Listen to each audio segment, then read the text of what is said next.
જય માતાજી મિત્રો, તો હું આવી ગયો છું અમારા ફ્રેન્ડના ખેતરમાં અને જોઉં છું કે આ બોર છે અને એકદમ પાકા તો થયા નથી હજુ, થોડાક ભોળ અને થોડાક પાકી ગયા છે. તો આપણે મિત્રને પૂછશું કે કેવા છે સ્વાદ, એને કેવું લાગે છે ભાઈ, કેવું લાગે સ્વાદ એનો? તો આપણા આ મિત્ર છે કૌશિકભાઈ. ભાઈ કેવું સ્વાદ છે? એકદમ જબરજસ્ત મીઠો, હા ટોપ લેવલ. તો અમે નજરે જોયું તો આવ્યું છે બધું, તો આપણે ચાખી લઈએ કેવું છે. જબરદસ્ત છે. ઓ મસ્ત, ખાટો મીઠો અને મસ્ત લાગે છે સ્વાદિષ્ટ. બીજી બાજુ બી છે બોર, પણ એ બધું થોડાક બધું કડવા એવા છે અને હરેલા લાગે એ બાજુ. એ બધું ચાખી લઈએ આપણે ટેસ્ટ અને કેવું છે એમ.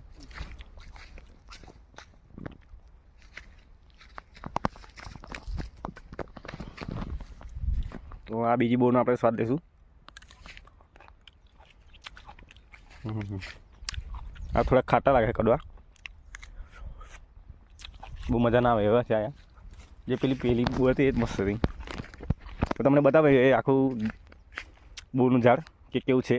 એ કાંટાળું હોય છે.